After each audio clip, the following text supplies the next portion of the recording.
tempinho aí, já venho conversando com a Márcia sobre adoção. Tá ruim de me ver? Acho que vou ficar aqui, né? Todo mundo me vê. E, Márcia, obrigada pelas palavras e certamente tudo isso que você vê de bom em mim é o Senhor. Certamente não sou eu. Pessoal, me chamo Isabela, tenho 23 anos, congrego na Igreja Batista em Cristo há 6 anos e meio, a igreja vai completar 7 anos. E em 2020 o Senhor colocou um desejo ardente no meu coração acerca da adoção.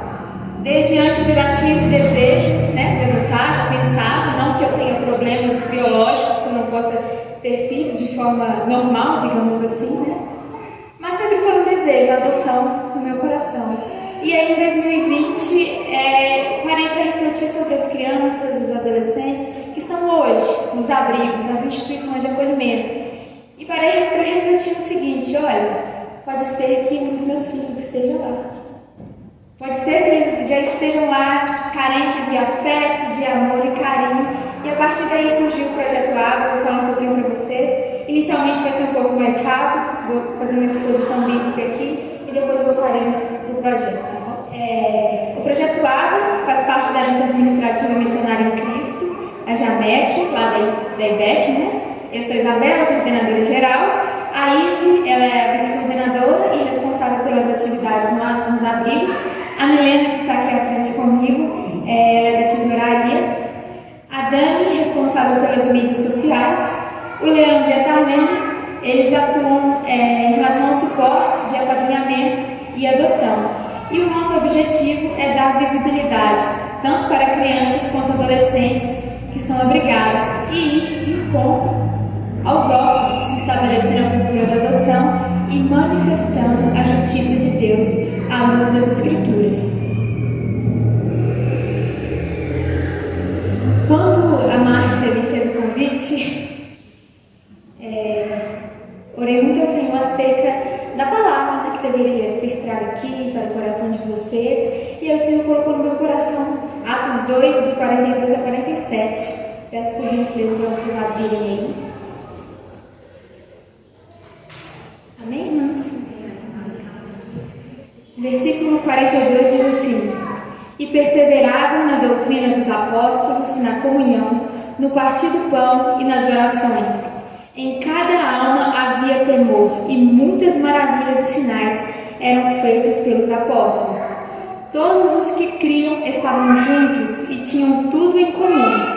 Vendiam suas propriedades e bens e repartiam com todos, conforme a necessidade de cada um. Perseverando unânimes todos os dias no templo e partindo pão em casa, comiam juntos com alegria e sinceridade de coração, louvando a Deus e caindo na graça de todo o povo, e todos os dias acrescentava ao Senhor à igreja aqueles que iam sendo salvos. Oremos. Senhor, essa é a Tua palavra. A Tua palavra que é lâmpada para os nossos pés e luz que ilumina o nosso caminho. Senhor, sabemos que certamente a mensagem é muito maior do que o mensageiro. Portanto, ó Pai, que nesse momento o Senhor abra os nossos entendimentos, que o Senhor abra os nossos corações, que Teu Espírito Santo nos conduza à verdade daquilo que o Senhor já preparou, Pai. Antes mesmo que nós tomássemos a decisão de estar aqui, o Senhor já preparou. Portanto, que o Senhor venha conduzir, Pai, a exposição dessa palavra, esse culto, que tudo seja para a glória do Teu santo e poderoso nome. É o que nós te pedimos, em nome de Jesus. Amém. Amém. Então, irmãs, o livro de Atos dos Apóstolos, ele foi escrito por Lucas, Ele nos apresenta a história de desenvolvimento da igreja primitiva, desde a ascensão de Cristo até o encarceramento de Paulo de Roma, de Paulo em Roma, e o início do seu ministério ali. Aqui nós vemos as boas novas sobre Jesus se propagando de Jerusalém por todo o mundo mediterrâneo, através de um instrumento poderoso, a Igreja de Cristo. E Atos descreve, em linhas gerais, o crescimento da igreja depois de Pentecostes. No início, foi um crescimento numérico. Em Atos 1, se nós lermos aqui, nós veremos que eram 120 membros. Em Atos 2, esse número já passou para 3.000 membros. Em Atos 5.000 membros. E assim até Atos 16, em que as igrejas são estabelecidas e fortalecidas no mundo inteiro. Além desse crescimento numérico, também foi observado o crescimento geográfico. Então, antes a palavra que estava restrita a uma região específica passou a se espalhar, né? A igreja não ficou restrita a Jerusalém, mas essas boas novas passaram a alcançar, se propagaram para as cidades vizinhas e posteriormente para as regiões mais distantes. E junto com esse aumento numérico, a expansão geográfica, as comunidades também exploraram, elas também experimentaram um vigor espiritual progredir. Então teve um avanço numérico, geográfico e espiritual para a glória de Deus. E nesses versículos aqui que nós acabamos de ler, nós vamos explorar um pouco sobre as marcas da igreja relevante. Afinal, a comunidade dos primeiros cristãos, ela impactou aquela geração por causa da sua relevância. Não porque estava firmada nas coisas do mundo, mas porque estava firmada em Cristo, a rocha eterna. Vamos olhar para a igreja de Jerusalém como nosso exemplo e modelo. Uma igreja relevante, ela tem zelo pela teologia.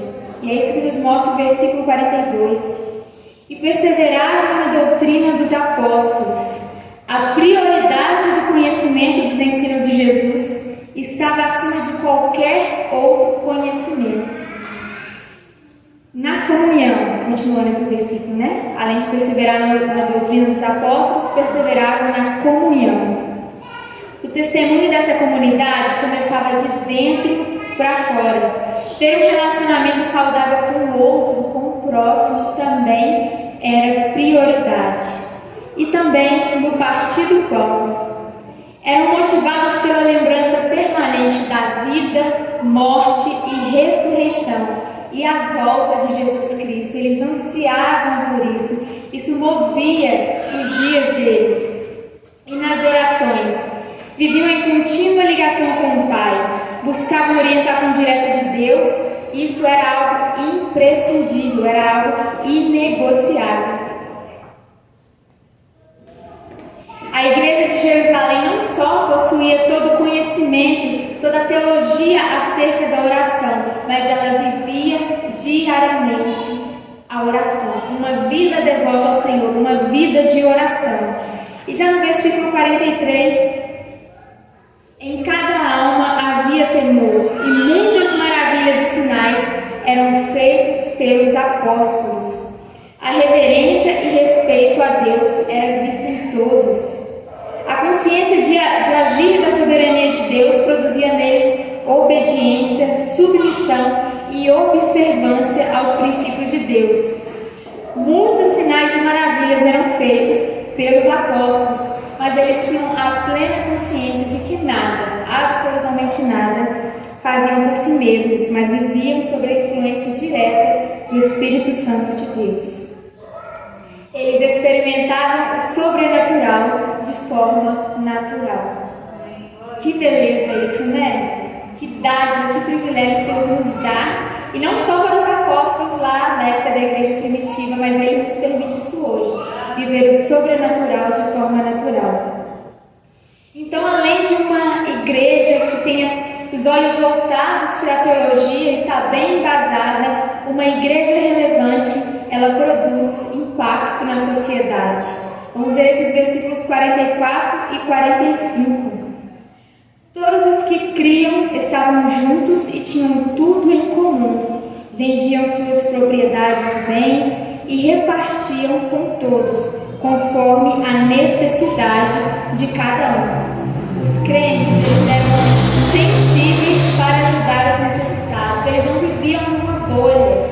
Eles olhavam ao redor, estavam com os olhos atentos e sensíveis às necessidades do próximo. Eles converteram não só o coração, mas o bolso também. Eles tinham desapego aos bens e apego às pessoas. Eles encarnaram a graça da contribuição e sempre com o entendimento de que aquele que não ama seu irmão certamente não pode amar a Deus. Eles possuíam uma identidade comum a todos. Eram parecidos na forma de viver e não por um título, por placas, por denominações ou por chavões religiosos. Eles possuíam uma linguagem comum e todos lutavam pela mesma causa, o reino de Deus. E o terceiro ponto que nós vamos explorar aqui, irmãs, eu estou falando muito rápido.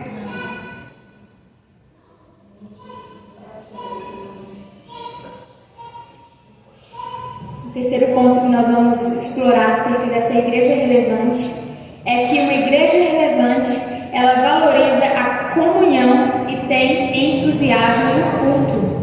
Vamos lá nos versículos 46 e 47. Perseverando unânimes todos os dias no templo e partindo pão em casa, comiam juntos com alegria e sinceridade de coração, louvando a Deus e caindo na graça de todo o povo, e todos os dias acrescentava o Senhor à igreja aqueles que iam sendo salvos. Todos estavam juntos, partiam pão de casa em casa. Eles se reuniam no templo e também nos lares. Eles viviam diariamente o Evangelho.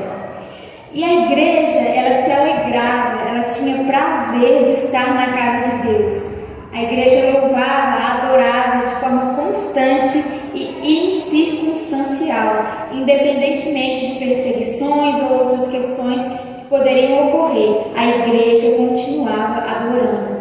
Alguns capítulos à frente nós veremos o martírio de Estevão, né? E esse foi um ponto crucial para que a igreja se espalhasse, mas que ela não deixasse de adorar. Então, pela ação soberana de Deus, essa igreja experimentava um crescimento numérico diário, não pelas próprias forças, como nós acabamos de ler aqui, mas todos os dias acrescentava o Senhor. O Senhor acrescentava aqueles que seriam salvos para a glória do próprio nome dele. Uma igreja relevante é formada por discípulos de Jesus, em que o mundo não é merecedor deles. No entanto, esses discípulos recebem bom testemunho por meio da fé. Nós precisamos hoje de igrejas que sejam relevantes. Relevantes não segundo o nosso conceito de relevância, mas relevantes de acordo com o que a palavra já estabeleceu. Pois só a palavra deve nortear as nossas vidas, não é isso só a Escritura? Somente a Escritura, né, pode nos guiar aí. A palavra do Senhor é a revelação de Deus para nós. E se nós observarmos ao nosso redor, tantas igrejas aí, a gente tem igreja em cada esquina.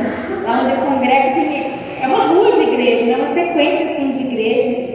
E aí nós nos perguntamos, será que essas igrejas têm sido relevantes onde o Senhor as plantou? Será que de fato elas têm se atentado para o estudo da teologia, têm produzido impacto na sociedade, valorizado a comunhão, têm tido entusiasmo no culto?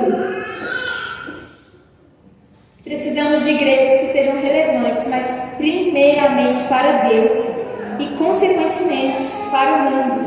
É impossível que a igreja seja relevante onde ela foi plantada sem que antes ela esteja alicerçada no Senhor, na rocha que é o Senhor.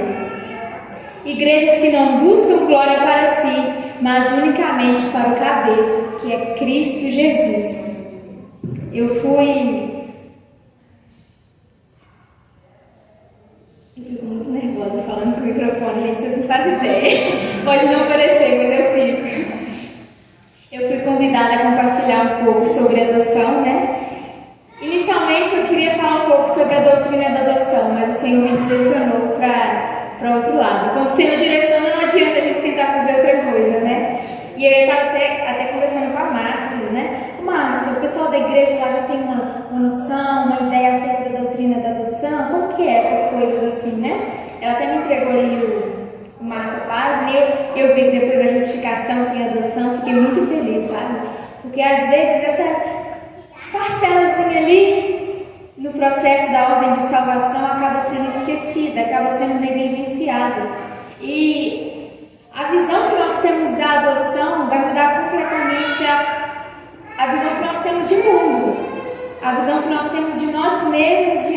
Deus, então isso é imprescindível.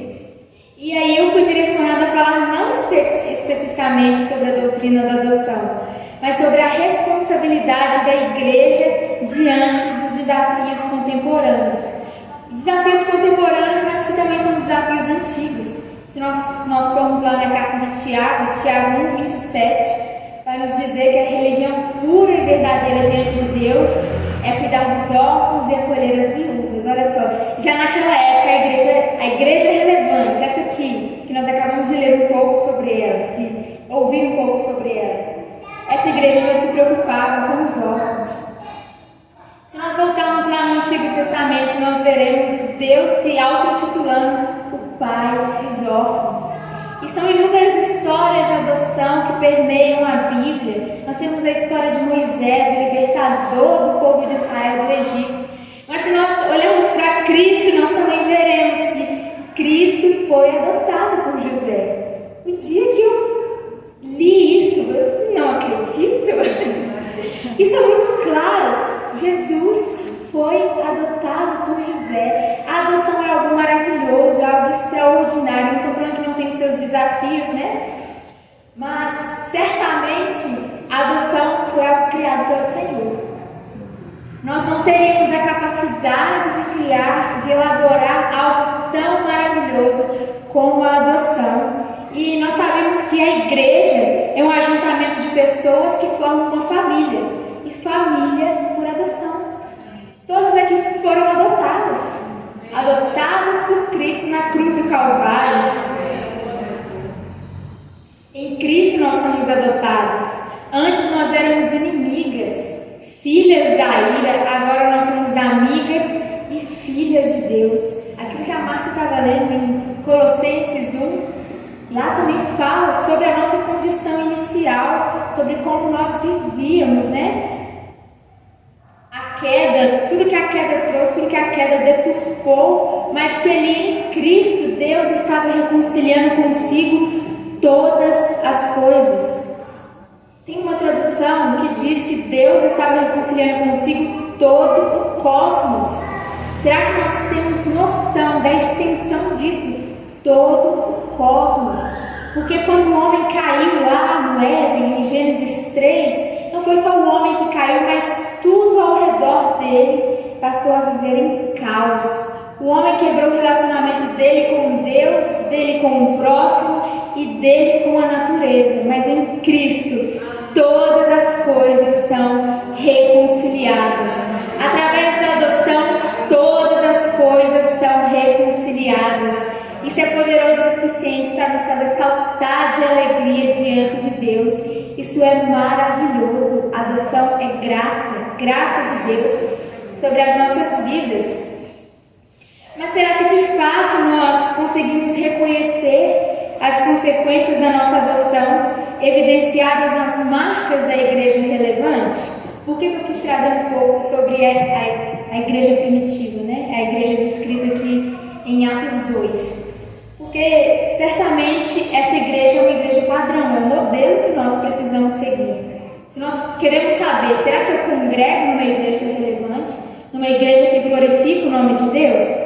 Leia Atos 2, 42 e 47. A sua igreja está de acordo com isso aqui? Se não está, o que nós podemos fazer, pedindo obviamente a direção do Senhor, para que essa igreja possa glorificar mais o nome do Senhor? E aí um dos pontos que eu queria chamar a atenção é o segundo ponto que eu falei, da igreja relevante. Uma igreja relevante é uma igreja que produz impacto na sociedade. Nós sabemos que o nosso objetivo jamais deve ser fazer meramente um trabalho social. Mas nós precisamos nos lembrar também que quando Cristo na cruz estava reconciliando consigo todas as coisas, Ele não estava reconciliando consigo somente o nosso eu espiritual, mas tudo aquilo que faz parte da nossa vida. Nós somos seres integrais, eu não posso dividir aqui a Isabela espiritual, a Isabela emocional, a Isabela física, é uma Isabela só. E lá na cruz o Senhor estava reconciliando tudo, e isso diz respeito também às questões sociais. Então, A igreja relevante, obviamente, ela vai produzir impacto na sociedade. O Senhor nos chama a ser como luzeiros nesse mundo que anda em trevas. Nós sabemos que são densas trevas, às vezes quase que palpáveis, né? Que a gente tem caminhado aí, e principalmente no que diz respeito à família. A família é um presente criado por Deus e tão atacada nesses últimos tempos aí de diversas formas, seja de forma sutil, na internet, em filmes ou em outras formas aí, mas a família está sendo atacada fervorosamente. Nós precisamos estar atentos ao que o Senhor tem requerido de nós nesse tempo, tudo que Ele tem nos solicitado nesse tempo.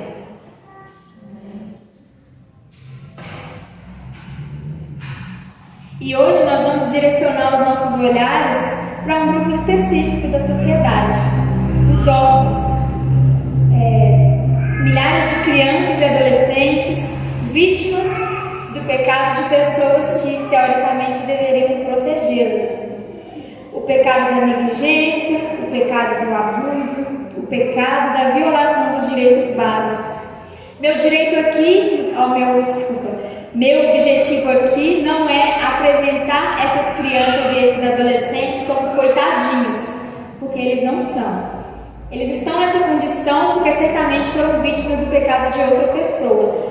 Mas também, assim como eu e você, são carentes da graça e da misericórdia de Deus. São pecadores também, precisam do Evangelho na vida deles, precisam ser regenerados. Mas quem vai até lá falar a cada um deles? Quem vai apresentar essa mensagem da reconciliação? Essa mensagem de que lá na cruz, Cristo estava reconciliando todas as coisas consigo. Nós devemos nos atentar para o fato de que é responsabilidade da igreja não só a pregação do Evangelho para os vulneráveis, mas também a promoção da justiça social. É como um passarinho, se nós pensarmos assim, fazer uma analogia, né? O passarinho, ele tem duas asas. Se ele tiver só uma asa, ele não consegue voar. Então, se eu levo o Evangelho, mas não levo a justiça, a promoção da justiça social, então tem algo errado. E se eu levo só a promoção da justiça social e não levo o Evangelho, também tem algo errado. Esse passarinho não vai voar. Então ele precisa das duas asas para que tudo funcione de forma plena, da forma que o Senhor estabeleceu. E afinal, como nós vimos no texto bíblico, uma igreja relevante necessariamente produz impacto na sociedade. Mas antes disso, nós precisamos entender qual que é a dimensão do problema que nós estamos tratando e o que Deus requer de nós diante dessa realidade. Apresentando esse problema aí em números, esses dados são desse mês, 2022, foram retirados lá do Sistema Nacional da Adoção. É um sistema que ele fica disponível para todo mundo que quiser acessar. E ele nos diz um pouco sobre a nossa realidade. Hoje nós temos quase 30 mil crianças e adolescentes acolhidos. Desses, 4.156 estão disponíveis para adoção, 4.934 em processo de adoção e nós temos quase 33 mil pretendentes disponíveis. O que isso quer dizer? Bom, primeiramente, explicar o que leva uma criança ou um adolescente a ser levado para um abrigo, né? O que ocasiona isso? O abrigamento, a institucionalização de crianças e adolescentes no nosso país, ele é estabelecido pelo Estatuto da Criança e do Adolescente como uma medida protetiva, excepcional e provisória. Teoricamente, eles deveriam ficar lá até no máximo 2 anos, até que a situação seja resolvida, consiga colocar essa criança no seio familiar, na família extensa que eles chamam, né? Os tios, os avós, as pessoas mais próximas ali, quando os pais não têm condição de criá-los, ou então porque negligenciaram mesmo os direitos mais básicos. Mas, infelizmente, hoje nós vemos crianças que perdem as infâncias nos abrigos.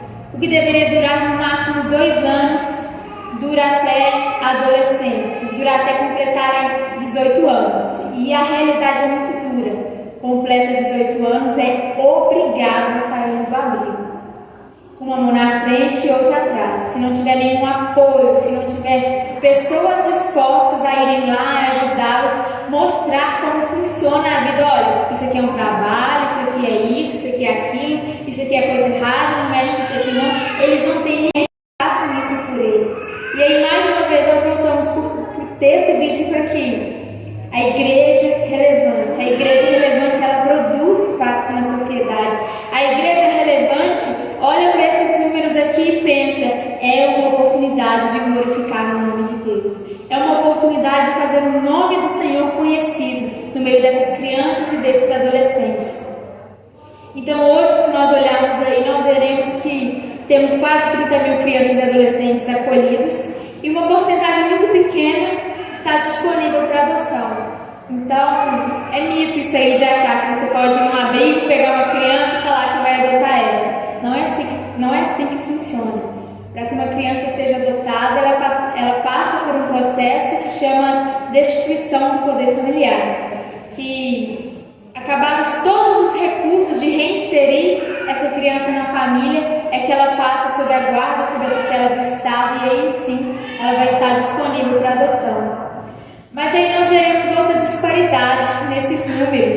Nós temos quase 33 mil pretendentes disponíveis, quase 33 mil pessoas que querem adotar. Tem 33 mil querendo adotar, quase 5 mil disponíveis para adoção. Por que isso aí não está zerado? Essa conta não fecha, não é mesmo? Tem dois motivos principais. O primeiro deles diz respeito ao perfil desejado, né, para adoção. O perfil mais requerido aí são de meninas brancas, bebês e que não tenham irmãos. E se nós olharmos para a realidade brasileira, veremos que nós temos negros, pardos com 2 ou 3 irmãos, maiores de 4 anos, às vezes até adolescentes, com doenças sejam tratáveis ou não, deficiências mentais, cognitivas, físicas. Então certamente essa conta não vai fechar. Além disso, nós temos uma lentidão, uma morosidade muito grande nos processos, o que faz com que essas crianças, como eu disse, percam a infância, percam parte da vida ali nos abrigos. Isso é muito doloroso e às vezes nós nem nos atentamos para isso, às vezes nós nem olhamos, voltamos os nossos olhares para essa realidade, sendo que quando nós temos conhecimento disso, nós podemos ser mais intencionais, seja nas nossas orações, seja nas nossas ações, ou também mais intencionais na cobrança do poder público para que esses números diminuam para a glória de Deus. E aí, qual que deve ser a estratégia de abordagem? Para que um órfão seja alcançado, a igreja não consegue fazer isso sozinha. O abrigo não consegue fazer isso sozinho. E a sociedade não consegue fazer isso sozinha. Para que alcancemos os órfãos, os vulneráveis, aqueles que, ainda que tenham pais vivos, mas que foram negligenciados em algum aspecto, é necessário um trabalho conjunto da igreja, do abrigo e da sociedade. Sem isso, certamente não teremos sucesso. E qual deve ser o nosso objetivo? Eu sou bem visual, né? Então, eu coloquei de forma que eu entenderia. Nós precisamos ser como pontes. Pontes entre essas crianças e esses adolescentes e famílias bíblicas, famílias que glorificam o nome de Deus e famílias que pretendem adotar crianças e adolescentes. E aí esse monte de interrogaçãozinha, tá? Eu entendi que nós temos um problema, eu entendi que a igreja precisa atuar, ok, mas eu não quero adotar. Eu sou um mau cristão? Eu sou uma má pessoa porque eu não quero adotar? Não. Nem todos foram chamados para adoção. Digo essa adoção horizontal, né? Não adoção com o Senhor. Nem todos foram chamados para essa adoção. E tá tudo bem. Tudo bem mesmo. E para mim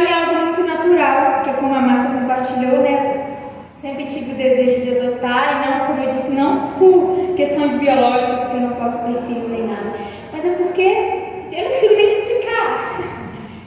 Eu tenho desejo de adotar. Então, para mim, eu vejo esses números aí e penso, olha, um desses aí é meu. 1, 2 ou 3, quem sabe, né? Quantos o Senhor separar em nome de Jesus.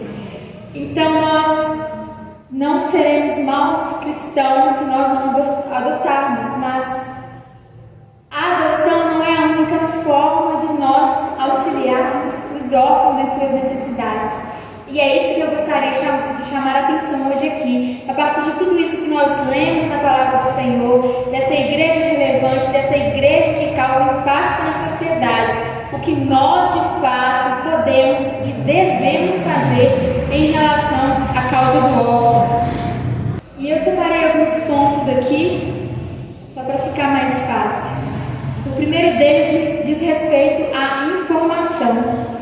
Infelizmente, nós vivemos num mundo cheio de mídia, não infelizmente, né? Mas tem muitas informações, mas são tantas ao mesmo tempo que nós não conseguimos processar. Nós não temos tempo de processar tudo aquilo que nos é passado. A gente está mexendo no Instagram, você vai rolando assim, você nem sabe o que você está vendo, você está lá de forma automática. Então nós não paramos para refletir naquilo que nós estamos recebendo de conteúdo. E precisamos então agir de forma intencional para sermos informados acerca dos órfãos, acerca da adoção, acerca dessas questões. Nós precisamos ler livros sobre isso, precisamos assistir palestras sobre isso, precisamos que esse assunto seja colocado em pauta, assim como nós estamos fazendo aqui. E eu sei que outras vezes já foi exposto aqui no púlpito sobre a adoção. Nós precisamos conhecer mais essa realidade. Só em Belo Horizonte existem 48 abrigos e eu confesso que eu desconhecia esse número. Não sabia mesmo, antes de me envolver mais com essa realidade, não sabia. Não sabia qual a condição física e psicológica na qual as crianças chegam lá, mesmo que a Bíblia diz sobre isso, como a igreja tem que atuar diante dessa realidade e qual o meu papel e o seu papel diante disso. Então, eu vou falar aqui algumas dicas para a gente se aprofundar no assunto. A primeira dica: examine as Sagradas Escrituras, buscando identificar como a igreja deve tratar a questão dos órfãos. Participe da programação da igreja. Glória a Deus que as irmãs vieram aqui hoje, porque às vezes, quando a gente fala que é sobre adoção, muita gente deixa de ir de verdade. Tem uma chata, adoção. Eu já sei o que é adoção e tal, sendo que tem muito mais que a gente pode aprender. Informe-se sobre a legislação. Como que eu faço para adotar? Talvez você nem queira e não pretenda adotar, mas se alguém te perguntar, você sabe explicar para a pessoa como que funciona a adoção no Brasil? Assista filmes, séries, documentários que trazem à tona um assunto. Participe de lives, palestras e mini-cursos disponibilizados por ONGs e especialistas. Nós usamos o nosso tempo para tantas coisas e por que não podemos usar para nos informar um pouco mais sobre essa realidade? O segundo ponto aí diz respeito da intercessão. A palavra interceder, ela vem do latim intercedere, que quer dizer está entre duas coisas. Então, nós somos chamados para ser intercessores diante de Deus. Assim como Moisés intercedeu pelo povo, nós somos chamados a interceder por uma causa. Será que nós temos dimensão da grandeza disso? Que nós somos intercessores diante de Deus, que nós, diante de uma causa, diante de uma dificuldade, nós podemos apresentá-la diante de Deus. Não que o Senhor já não tenha decretado aquilo que Ele vai fazer, mas se Ele não mudar a situação pela qual nós estamos intercedendo, certamente Ele nos mudará. Ele mudará os nossos corações. Então, terceiro ponto aí, divulgando para pessoas próximas.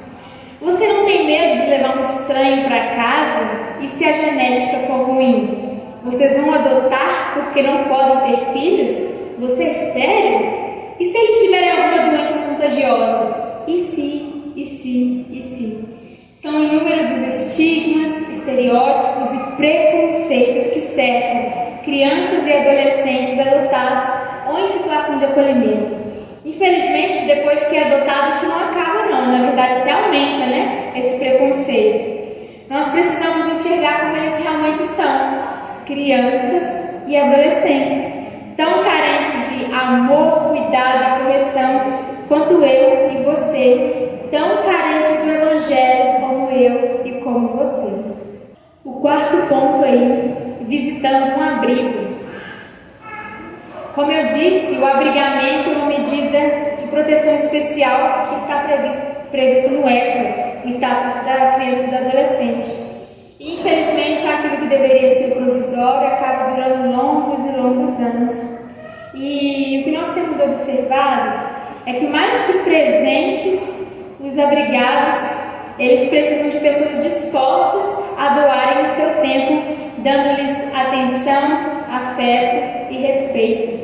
Em um dos abrigos que a gente atuava, houve um ano aí que no Natal cada criança ganhou 17 brinquedos. Porque, gente, isso é brinquedo demais. Eu acho que na minha vida toda eu não tive 17 brinquedos, que eu vou somar tudo que eu ganhei. Mas será que essas crianças precisavam mesmo de 17 brinquedos? Eu vejo isso mais como um desencargo de consciência. Chega nesses períodos festivos, chega o Dia das Crianças, o Natal. O que eu vou fazer para ajudar o próximo? Vou dar um brinquedo. Vou dar um brinquedo para essa criança. Ela precisa de brincar. Não, ela precisa de atenção. Ela precisa de presença. Ela precisa que uma mulher segundo o coração de Deus vá lá e mostre como é ser uma mulher segundo o coração de Deus. E semelhantemente um homem. Precisa que um homem segundo o coração de Deus vá lá e mostre como um homem deve agir, como um homem deve ser. É isso que as nossas crianças precisam. Eu já falo nossas, viu, gente? De estar atuando é contribuir. Pode ser que eu não conheça a sua rotina, eu não conheço o seu tempo, como que você divide o seu tempo, mas pode ser que você não consiga ir num abrigo. Como ainda assim você pode ajudar? Você pode apadrinhar uma criança financeiramente, você pode contribuir com algum projeto, você pode ir lá, ligar para o abrigo e perguntar, olha, tem alguma criança aí precisando de um tratamento dentário? Olha, eu quero doar um material escolar, eu quero fazer isso, eu quero fazer aquilo. Então, a gente vai vendo que não tem desculpa. São inúmeras formas que nós podemos atuar diante dessa realidade. E aí nós chegamos no sexto ponto, que é o apadrinhamento afetivo. Antes do projeto eu não conhecia essa modalidade. O apadrinhamento afetivo ele é voltado para aquelas crianças e aqueles adolescentes que têm pouca ou nenhuma chance de serem adotados. E aí os padrinhos se cadastram no órgão responsável, em Belo Horizonte se chama CEVAM. Aos finais de semana, férias escolares, feriados, essa pessoa vai lá, busca a criança e a criança passa um período com ela. Para que isso? Para entender como funciona uma família, para entender como funciona uma casa. É uma oportunidade de convívio social, de convívio familiar. Lá em nossa congregação, nós temos um casal, inclusive eles fazem parte do projeto, que eles começaram apadrinhando, depois eles foram para adoção. E aí, a moça estava me contando, tá lendo. Ela estava me contando que quando ela levou o afilhado, né, a criança que ela apadrinhou, para casa, ele ficou vislumbrado com uma máquina de lavar roupa. Gente, é a coisa mais boa, uma máquina de lavar roupa. Ele ficou vislumbrado quando ele foi no sítio e viu uma vaca. Gente, isso aqui é uma vaca de verdade, não é só o que eu vejo no desenho, não é só o que eu vejo no YouTube, não, isso aqui é uma vaca. Olha só, gente, são coisas muito pequenas que pra gente já é algo natural. É algo muito pequeno, mas que certamente na vida dessa criança fez total diferença. E aí nós temos o apadrinhamento financeiro, que está incluso naquilo que eu falei também da contribuição. Existem algumas organizações no nosso país que atuam no Brasil e também de forma internacional, apadrinhando financeiramente crianças, órfãos, seja em situação de guerra, em situação de vulnerabilidade. Então, se você não quer ajudar de outras formas, atuar de outras maneiras, essa também é uma oportunidade. Nós temos também o acolhimento. O acolhimento é uma modalidade que funciona mais para crianças que têm menos de 2 anos de idade, bebês, né? Que por algum motivo foram retirados do seio familiar. O acolhimento, você fica um período maior com esse bebê, com essa criança, e aí depois que a situação é resolvida, essa criança é entregue para a respectiva família, seja biológica ou seja a família por adoção. E aí nós nos perguntamos, nossa, isso é muito cruel. Tanto o apadrinhamento afetivo, tanto o acolhimento, isso é muito cruel. Eu vou lá no abrigo, eu pego uma criança, eu levo ela para minha casa, apresento tudo de bom, encho ela de doce, apresento a vida para ela e depois eu tenho que levar ela de volta para o abrigo. Será mesmo, gente, que é tão cruel assim? Ou é mais cruel que ela fique lá, sem saber nada, sem conhecer a realidade, sem receber um pingo de amor, de afeto e de carinho? Nós precisamos colocar isso aí na balança, né? E algumas pessoas nos procuram e falam, olha, eu tenho muita vontade de apadrinhar, mas eu tenho medo de me apegar. Certamente você vai se apegar. Certamente, sabe por quê? Nós somos seres relacionáveis. Nós vamos pegar a criança e vamos sim nos apegar, mas isso precisa ser trabalhado no nosso coração. Esse casal que eu comentei com vocês, eles apadrinharam o primeiro menino, 11 anos, menino? Diogo, de 11 anos. Chegou um momento que o Diogo ele voltou para o seio familiar, ele foi morar com o pai. Mas enquanto ele esteve com esse casal, ele conheceu a palavra de Deus.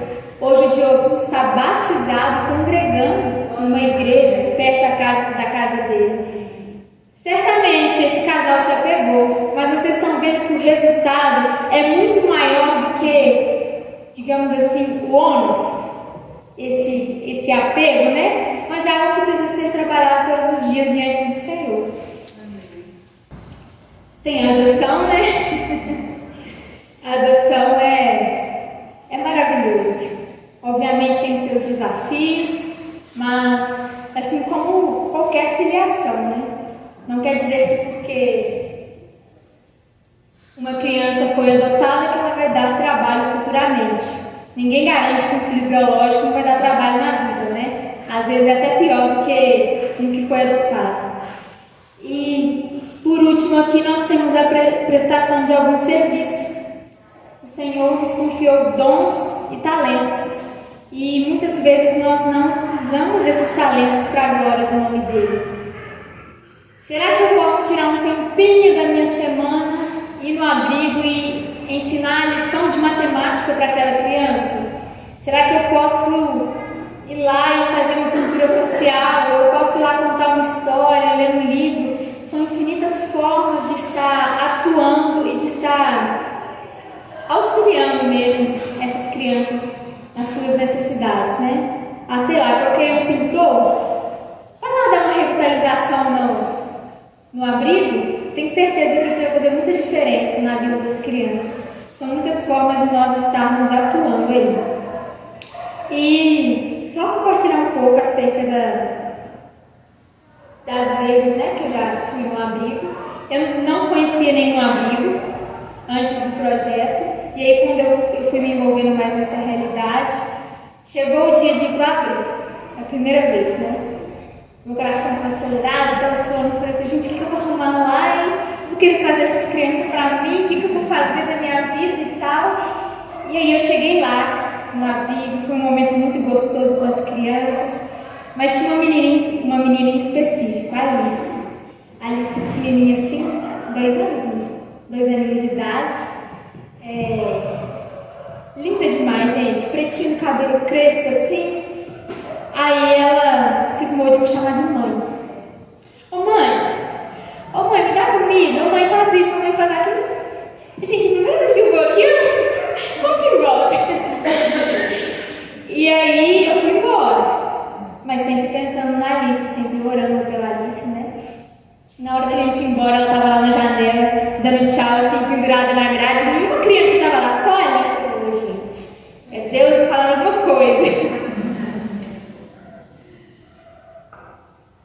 E aí, semana passada, nós recebemos a notícia de que a Alice e o irmão dela, Carlos, o Carlos tem 9 anos de idade, eles foram adotados.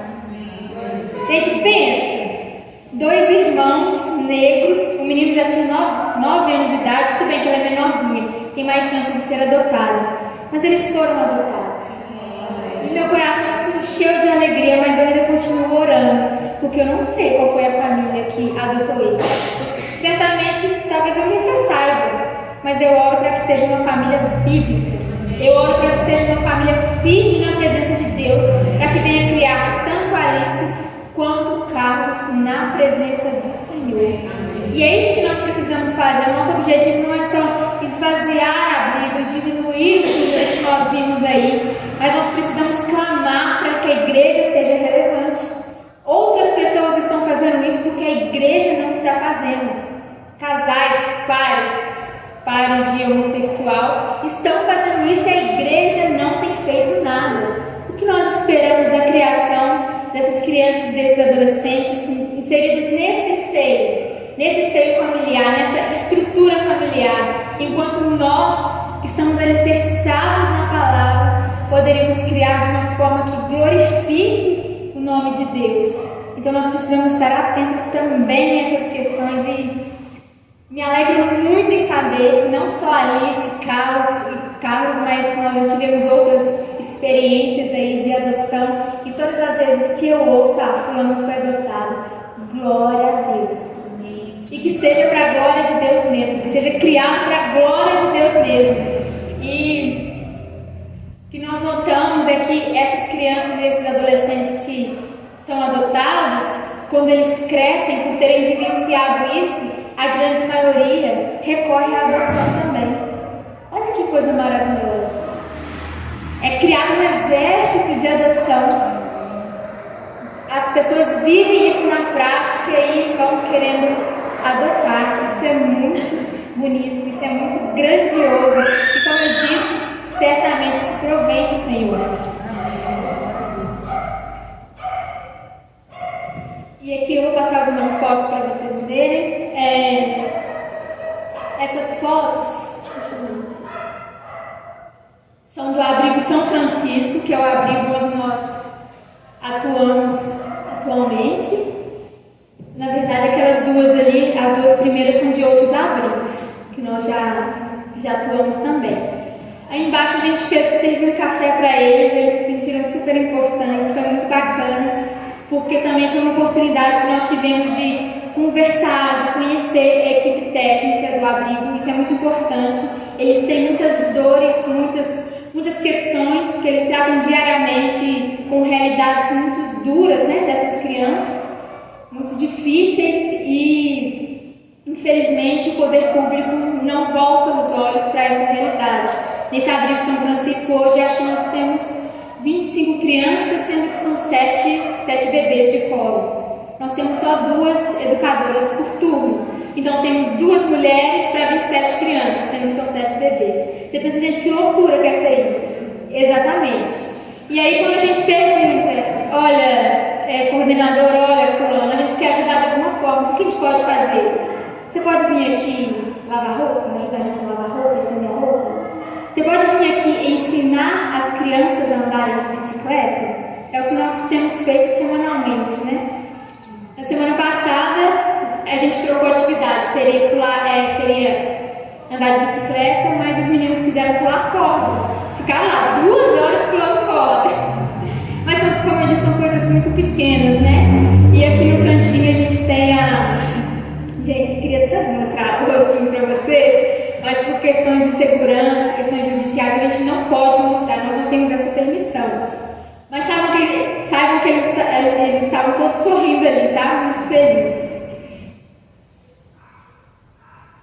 E aí outras atividades que a gente realizou, a imagem ali da esquerda foi uma série de vídeos que nós gravamos.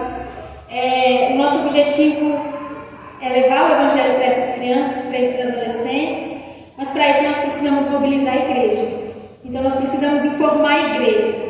Sabemos que é um trabalho de formiguinha, um trabalho realizado aos poucos, mas que nesses 2 anos aí nós temos colhido frutos frutos dos quais nós não somos merecedores. É tudo para a glória de Deus. É o Senhor que tem realizado a grande obra, é o Senhor que é o maior interessado que essas vidas sejam alcançadas.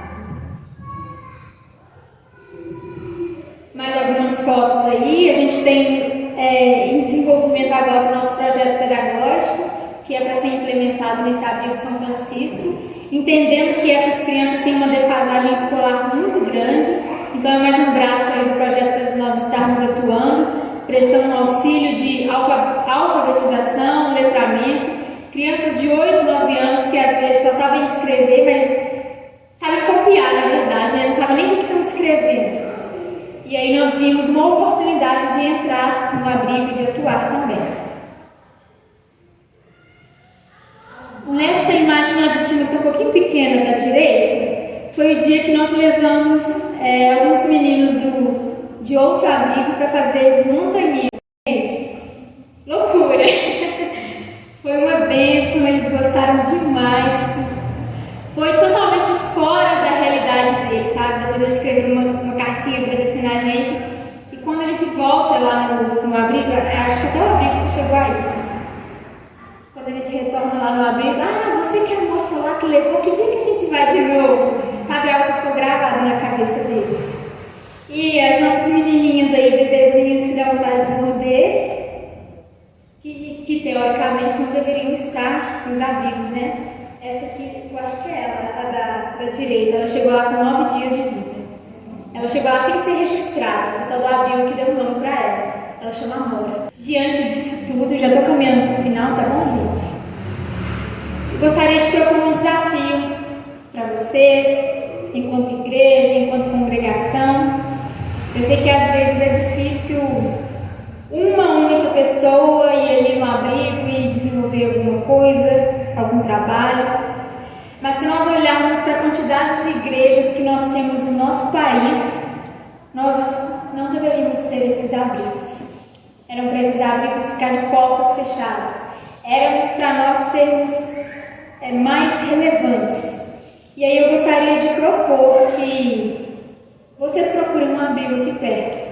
Eu não sei como vão atuar, como vão auxiliar, mas acho que o primeiro passo é ter um ouvido sensível, porque não adianta nada. É igual um médico, você chega lá para ser consultado pelo médico, para consultar o médico, né? E aí, se o médico não te perguntar o que você tem, ele vai te dar um remédio para dor no pé, só que você está com dor na cabeça. Então, vocês precisam estar sensíveis e perguntar ao pessoal do abrigo: olha, como nós podemos auxiliar vocês? Porque às vezes nós temos uma ideia de que é dessa forma, mas o abrigo precisa de uma outra forma de atuação. Então, eu desafio mesmo vocês a procurarem um abrigo, a se informarem sobre essa realidade e serem uma igreja relevante. Nessa situação, não estou falando que a igreja não é relevante de forma nenhuma, mas eu digo em relação à causa do órfão, nessa circunstância aqui. E o meu desejo é que mais e mais abrigos venham ser alcançados para a glória de Deus e que cada criança viva em família, cada criança, cada adolescente vive em família. Afinal, esse é o ideal bíblico que o Senhor estabeleceu: famílias saudáveis, famílias que glorificam a Deus, famílias que estão em acordo com a palavra do Senhor. Gostaria de agradecer mais uma vez pela oportunidade de estar falando aqui sobre o tema. Tentei ser o mais claro e objetivo possível. Eu sei que é muita informação, muita coisa. Se tiver surgido alguma dúvida, podem me procurar, vai ser um prazer. E aqui tem um contato. Aqui tem o nosso contato, para vocês seguirem no Instagram também. Ali atrás tem os marca-página, para vocês pegarem. Vocês vão ver que tem um QR Code no marca-página. Esse QR Code direciona para o nosso grupo no WhatsApp. É um grupo fechado, não tem mensagem bom dia, boa noite, esses negócios não. É só para a gente mandar informação mesmo, quando tem algum trabalho, quando a gente precisa de voluntário, mostrar o que está sendo realizado. E é isso aí, eu gostaria que nesse momento nós orássemos diante de tudo isso que foi apresentado. Gostaríamos que nós orássemos ao nosso Deus. A Márcia sugeriu aqui que a gente faça um tempinho de 5 minutos de pergunta e resposta. Eu estava tentando fugir disso. Tô brincando, gente, ó. Não sou especialista no assunto, mal me apresentei, né? Só falei minha idade e meu nome, mas eu sou estudante de engenharia civil, não tem nada a ver com adoção, com criança, mas enfim, o Senhor direcionou dessa forma, né? Então, vamos fechar os nossos olhos e orar ao Senhor. Pai, nós rendemos graça a Ti, porque o Senhor tem cuidado de nós em todo tempo. O Senhor tem nos fortalecido, tem nos guiado, o Senhor tem, Pai, nos direcionado conforme o Teu querer, conforme a Tua vontade. Jesus, nós Te agradecemos por essa noite, por essa palavra que veio de encontro aos nossos corações, trazendo conforto, mas certamente também confronto. Senhor, diante de toda essa realidade que nos foi apresentada aqui, nós clamamos a Ti para que o Senhor nos mostre qual é o nosso papel, o que nós devemos fazer, Pai, nem além, nem aquém, mas na justa medida que o Senhor já preparou para nós. Nós Te agradecemos, Pai, por ter nos adotado antes mesmo da fundação do mundo. Nós Te agradecemos pelo Teu Filho Jesus na cruz do Calvário, Pai, porque é através dele que hoje nós podemos nos alegrar diante de Ti e diante da Tua presença, Pai. Mas sabemos que há muitos outros, Pai, muitos outros que precisam ouvir acerca dessa mensagem, da mensagem da reconciliação. Há crianças e adolescentes, Pai, que carecem de amor, de afeto, de carinho. E nesse momento, Pai, nós queremos, como intercessoras diante de Ti, diante da Tua presença, nós queremos clamar por essas vidas, Pai. Nós queremos clamar pelos 447 abrigos que existem em Minas Gerais. Nós queremos clamar por aqueles também que estão espalhados pelo Brasil e ao redor do mundo. Nós queremos clamar para que o Senhor nos faça participantes de uma igreja relevante, Pai. Uma igreja que tem uma boa teologia, uma igreja que se preocupe com as questões sociais, uma igreja que se alegre na Tua presença e na comunhão, Pai. Nós queremos clamar pela Tua presença diariamente em nossas vidas. Que a nossa mente venha a ser renovada, Pai, dia após dia, pois sabemos que nada, Pai, absolutamente nada nós podemos fazer se não for através do Teu Santo Espírito, Jesus. Que o Senhor conduza as equipes técnicas desses abrigos, Pai, que as crianças venham ser atendidas em suas necessidades, mas que acima de tudo o Teu amor, Pai, o Evangelho, a mensagem da reconciliação alcance cada coração e que esses corações venham se converter a Ti, Pai, para a honra e glória do Teu santo e poderoso nome. Jesus, eu quero agradecer pelo privilégio de compartilhar a Tua palavra aqui nessa noite, Pai. Jesus, eu bem sei que eu sou só um vaso de barro carregando um tesouro inestimável, Pai. Toda glória, toda honra deve ser dada a Ti. Que o Senhor continue abençoando grandemente essa congregação bíblica, Pai, essa congregação que tem buscado diariamente estar em Tua presença. Que o Senhor abençoe os líderes, os pastores, as pessoas que estão à frente, mas também venha abençoar os membros, Pai. Que essa igreja venha ser uma igreja relevante, uma igreja saudável para a glória do Teu